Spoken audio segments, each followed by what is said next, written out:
Friends, तो right now discuss कर रहा हूँ अल्टरनेटिंग करंट एसी, ठीक है। और ऑलरेडी मैंने पहले इसका एक वीडियो क्लिप बनाया था और अभी प्रेजेंटली हम लोग इसका थोड़ा सॉल्विंग वगैरह पर ज़्यादा फोकस कर रहे हैं।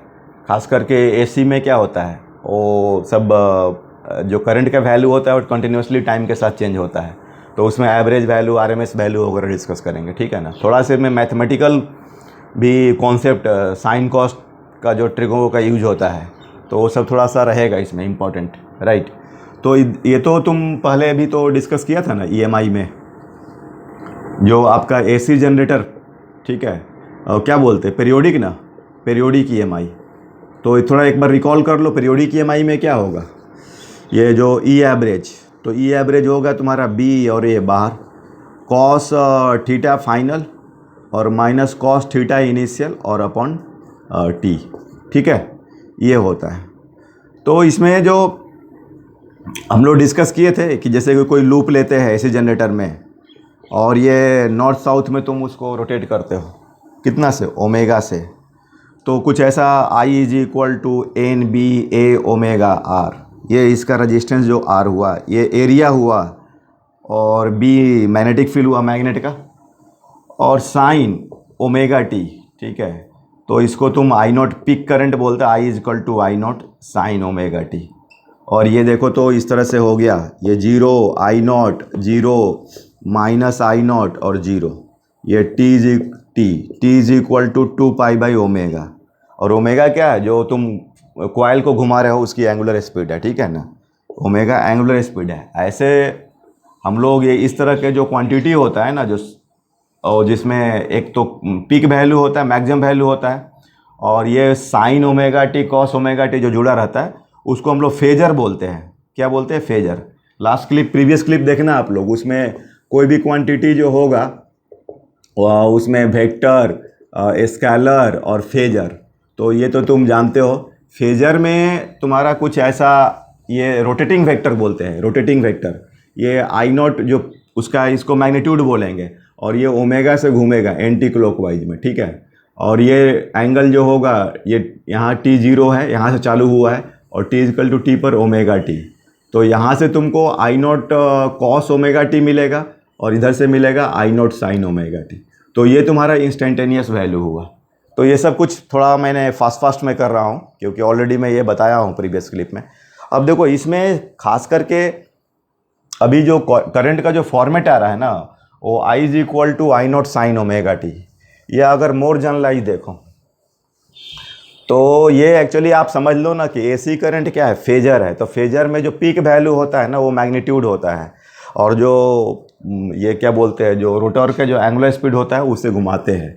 अब ऐसा भी तो ले सकते, मान लो कि ये तुम्हारा ये वैल्यू आई नॉट है और ये ओमेगा से घूम रहा है, पहले से तुम्हें डेल्टा टी जीरो तुम यहाँ लेते हो, यहाँ मतलब ऑलरेडी यहाँ इसके रेस्पेक्ट में, तो ये जब यहाँ पहुँचेगा टी टाइम पर तुम्हारा फेजर, तो ये जो है ये पूरा angle omega T plus delta हो जाएगा। तो अब ये जो वाई पर जो प्रोजेक्शन मिलेगा ना, वो I is equal to I naught sine omega T plus delta, तो ये तुम्हारा इनिशियल फेज हो जाएगा, ठीक है। और ओमेगा 2 पाई एफ या 2 पाई बाई टी, ठीक है, ये होता है। अब इसमें देखना, ये सब तो एक्चुअली अगर देखा जाए एसी, तो ये क्या है, मतलब I is equal to I naught sine omega T plus delta, तो इस तरह से। तो इसमें क्या हो रहा है कि ये देखना कॉन्टिन्यूसली चेंज हो रहा है, आई का वैल्यू कॉन्टिन्यूसली चेंज करेगा, मतलब टाइम के साथ, ठीक है, विथ टाइम। समझ में आ रहा बात, कंटिन्यूसली चेंज करेगा। और ये जो ये देखो प्लस माइनस, हाफ पीरियड के लिए प्लस फिर माइनस, और डायरेक्शन जो हो रहा है change periodically, right, change periodically. तो ये मेन इसका फीचर है, ठीक है ना, डायरेक्शन चेंज पीरियोडिकली। अब इसमें कुछ एवरेज वैल्यू, आरएमएस वैल्यू, ठीक है। अब ये देखना I equal to I naught sine omega T, तो ये तो तुम्हें इसकी जो वैल्यू है कंटिन्यूस चेंज हो रहा है, ये कंटिन्यूस चेंज हो रहा है, तो वहाँ पर तुम डिफाइन करोगे आई एवरेज। लेकिन हाँ, याद रखना कि तुम सिर्फ हाफ साइकिल में ही डिफाइन करोगे, 0 to t/2, क्योंकि ये अगर पूरा फुल साइकिल में लोगे, अगर फुल एफसी में लोगे, तो ये प्लस और माइनस क्या हो जाएगा, 0 हो जाएगा। और आई एवरेज अगर हाफ साइकिल में डिफाइन करते हो तो देखो इसमें क्या होता है कि इसका तुम ये आई एवरेज, अगर कोई एवरेज वैल्यू का formula integration over F T D T and D T, ठीक है ना। एफ क्या है, रूल है, जैसे यहाँ का रूल क्या है, साइन है, ठीक है ना। तो ये देखना आप, तुम इसमें लगा सकते हो आई नॉट साइन ओमेगा टी। अब देखना ये खास करके पर्टिकुलर करंट है, तो इसमें 0 to t/2 लोगे तुम, और डी टी, और ये तुम्हारा डी टी 0 to t/2। ये थोड़ा मैथमेटिकल है, लेकिन अभी मैं डेराइव नहीं कर रहा हूँ। बस आप ध्यान देना कि जो आई एवरेज ये हाफ साइकिल में तुम्हारा क्या होगा, ये 2I0/पाई होता है। और जैसे E is equal to E naught sine omega T, तो इसका 2E0/पाई होगा। अगर इसमें तुम प्लस माइनस डेल्टा भी जोड़ोगे ना, तब भी यही वाला होने वाला है, 2E0/पाई, ठीक है। इसमें भी ध्यान देना, इसमें भी अगर प्लस माइनस डेल्टा से कोई अंतर नहीं पड़ेगा, ठीक है। तो ये तुम्हारा मतलब इनिशियल फेज पर कोई डिपेंड नहीं करेगा, ठीक है ना। तो अब ये जो है, अब इसमें सब ये जो कुछ कुछ वैल्यूज होता है, जैसे साइन थीटा का एवरेज वैल्यू, तो ये तुम्हारा -1 + 1/2 0 हो जाएगा। कॉस थीटा का एवरेज वैल्यू ये -1 + 1/2 0 हो जाएगा। साइन स्क्वायर थीटा इसका मिनिमम वैल्यू 0 हो गया, कोई प्लस है, एवरेज वैल्यू, ठीक है। 0 + 1 तो ये होगा 1/2। कॉस स्क्वायर थीटा का एवरेज वैल्यू तो 0 + 1/2 तो ये हो जाएगा 1/2। तो ये आप इसको दिमाग में रखो, ठीक है। इसका मैक्सिमम वैल्यू, मिनिमम वैल्यू -1 + 1, ये सब एवरेज वैल्यू ये यूज होने वाला है, ठीक है। और कुछ कुछ जेई मेन में आपका थोड़ा मैथमेटिकल एक्सपेंशन पर भी क्वेश्चंस रहते हैं, तो ये सब ये चीज़ हैं। अब इसमें थोड़ा सॉल्विंग वगैरह देखो करते हैं कुछ, ठीक है। अब जैसे सॉल्विंग में आप इसका ले लो, जैसे ये दिया है, एक क्वेश्चन है ना, I is equal to A + B sine omega T + 5। तो इसका I का मैक्सिमम वैल्यू, तो देखो इसका मैक्सिमम वैल्यू क्या होता है 1, तो आंसर क्या होगा A + B। और A - B sine omega T + 5। तो अब देखो इसमें अगर तुम I मैक्सिमम करना है तो इसको तुमको मिनिमम करना -1, तो माइनस माइनस प्लस, तो ये भी क्या हो गया, A + B हो गया, ठीक है। अब एक और क्वेश्चन दिया, I is equal to I1 sine omega T and plus I2 cos omega T. अब देखो इसमें I का मैक्सिमम वैल्यू लेना हो, तो ये दो रूल दिया हुआ है, एक ये है, तो इसका तो तरीका है कि एक सिंगल रूल में कन्वर्ट करेंगे। तो एक्चुअली इसका मैं बता रहा हूँ, जैसे मान लो आप इसमें ये I1 ले लो, ये ले लो I2, ये √I1² I2², ये डेल्टा हो जाएगा। एक मैथमेटिकल ट्रिक जैसा है, मतलब एक ऐसा करते हैं, √I1² + √I2² से मल्टीप्लाई करते हैं, और I1/I1² + I2², इसको x मान लेते हैं, और प्लस ये तुम्हारा I2, ये क्या बोलते हैं I2 √I1² + I2², इसको मैं बोलता हूँ y। तो देखना ये अगर ट्रायंगल से देखोगे तो ये तुम्हारा क्या हो जाएगा, I1 वाला दिस कॉस हो जाएगा। तो ये हो गया तुम्हारा, देखना I1² + I2², ये हो गया कॉस डेल्टा, हो गया ना, कॉस डेल्टा, और x किसको मैंने बोला है, sign omega T, and plus इसको ये साइन डेल्टा हो जाएगा तुम्हारा, ये साइन डेल्टा हो जाएगा, देख लो दिस, तो साइन डेल्टा, और उसको क्या बोल सकते हो, y माना है कॉस ओमेगा टी। तो actually sign omega T cos delta, cos omega T sine delta, ये आइडेंटिटीज़ है, √I1² + I2² sign omega T + delta. तो इसका मैक्सिमम वैल्यू 1 हुआ, तो ये तुम्हारा I1² + I2², ये आंसर हो जाएगा, ये मैक्सिमम वैल्यू। तो ये थोड़ा इस तरीके से है ना।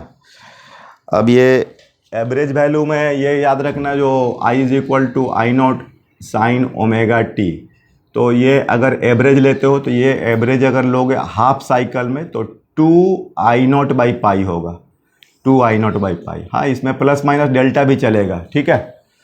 तो ये आपका रहता है, ठीक है। अब बात करता हूँ मैं RMS वैल्यू का, ठीक है ना, इस पर भी कुछ सॉल्विंग करेंगे। तो इसमें तुमको देखना है IRMS क्या होगा। एक्चुअली ये जो IRMS जो होता है ना वो ज़्यादा इफ़ेक्टिव होता है, ठीक है।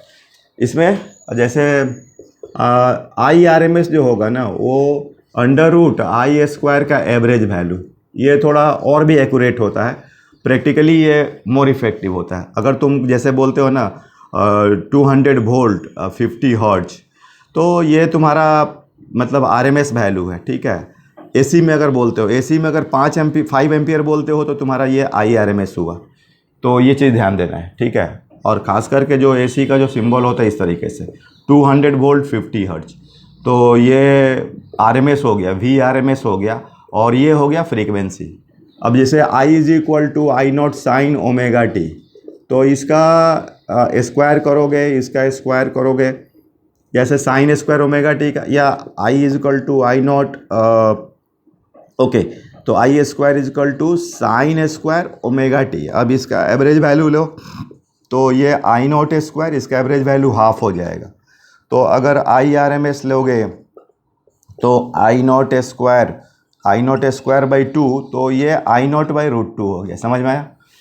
अब इसमें ध्यान देना, प्लस माइनस डेल्टा भी लोगे तो यही आंसर आएगा। मतलब IRMS जो है ये डेल्टा इनिशियल फेज से क्या है तुम्हारा, इंडिपेंडेंट है, ठीक है। अब जैसे मान लो I = A + B sin ω t, तो इसमें I एवरेज लो तो A का average value plus B sin ω t का तुम एवरेज वैल्यू लोगे, तो इसका तो एवरेज तो कांस्टेंट है और इसका क्या होगा 0, तो ये अपना A हो गया, ठीक है। अगर तुम इसका ये करते हो IRMS सोचते हो, तो I = A + B sin ω t, ठीक है। तो I² = A² 2AB sin ω t and plus B² sin² ω t। अब इसका लोगे एवरेज वैल्यू, ठीक है। अब लोगे इसका एवरेज वैल्यू, तो I² का एवरेज वैल्यू लोगे तो इसका तो A² ही रहेगा, इसका 0 हो जाएगा, इसका sin² ω t का हाफ हो जाएगा, तो B²/2। तो IRMS जो होता है √I² का एवरेज वैल्यू, तो √A² + B²/2। तो ये क्या है, मैथमेटिकल फिनोमेना है। और भी थोड़ा सा मैथमेटिकली मैं आपको इसमें ट्रिगो में थोड़ा सा, खास करके JEE मेन वालों को थोड़ा कभी कभी ऐसे पूछ देते हैं। ऐसे नीट में भी पूछता है क्वेश्चंस, लेकिन एकदम बहुत ज़्यादा एक्सटेंडेड तो नहीं पूछना चाहिए, ठीक है, क्योंकि इसमें मैथ्स का फिर इन्वॉल्वमेंट होगा तो वो बच्चे को प्रॉब्लम आ सकती है, ठीक है ना। तो इस तरीके से जैसे एक थोड़ा एक्सटेंडेड करता हूँ। B = 2 sin ω t + 4 sin ω t + π/3। तो अब इसमें अगर V एवरेज, तो इसका तो 0, इसका भी 0, तो 0 + 0, तो ये तो 0 हो गया। और V² करोगे तो ये इसको एक्सपेंड करना पड़ेगा, मतलब इसका पूरा स्क्वायरिंग, तो 4 sin² ω t + 2 × 2 × 4 sin ω t and sin ω t + π/3 and plus 16 sin² ω t + π/3। तो देखना फिर इसको तुम्हें एक्सपेंड करना पड़ेगा, ऐसे ये तो 16 आ रहा है। अब ये sin ω t और इसको तोड़ोगे, ये तो sin ये A हो गया, ये B हो गया, तो ये हो जाएगा sin ω t sin A cos B plus cos A sin B होता है, ठीक है। तो ये sin ω t cos π/3 plus cos ω t sin π/3 ऐसा आ रहा है, ये पूरा एक्सपेंशन हो रहा है। तो ये sin ω t and cos π/3 cos 6 half, तो हाफ sin² ω t हो जाएगा। और ये तुम्हारा cos ω t plus sin ω t cos ω t, ये sin ω t cos ω t and sin π/3, ये √3/2 हो जाएगा, ठीक है। तो ये तो लीनियर टाइप का हो जाएगा। तो इसका तो एवरेज वैल्यू तुम्हारा कितना हो जाएगा, तो ये देखना, तो V² = ये 4, तो 4/2 प्लस ये तुम्हारा 16 हुआ ना, तो 16/2 और 16/2 एंड इसका sin ω t जो एक्सपेंशन करके, अच्छा, प्लस 16 ये जो आ रहा है ये वाला टर्म आ रहा है, ठीक है, जो मतलब ये 8 हुआ ना, तो 8 और इसमें साइन स्क्वायर, एक मिनट, भी स्क्वायर इज इक्वल टू, ये हो गया 4 sign square omega T and plus ये है आपका 16, और इसको जो मैंने एक्सपेंड किया है वो आ रहा है sine square omega T by 2 plus sine omega T cos omega T √3/2 and plus ये 16 sine square omega T plus π/3। तो देखना भाई, इसमें इसका एवरेज वैल्यू अगर लोगे तो ये तो 4/2 तो 2 हो जाएगा, और ये इसमें यार देखना इसका जो ये तो 16 है ना, और इसका एवरेज वैल्यू कितना हो गया साइन स्क्वायर ओमेगा टी का 1/2, तो इन 1/4, और इसका तो 0 हो जाएगा, और इसका 16 प्लस इसका तो 1/2 तो 8 हो गया, ठीक है। तो ये तुम्हारा कितना हो जाएगा 2 प्लस और ये 4 हो जाएगा, तो 2 + 4 + 8 तो 8 to 14। तो ये देख लेना कैलकुलेशन, तो VS अगर RMS निकालना है तो ये तो V² का एवरेज वैल्यू, V² का तो √14, ठीक है, ये हो रहा है √14। एक बार आप कैलकुलेशन चेक कर लें, ठीक है। ऐसे आंसर भाई तो करेक्ट है। Okay, thank you.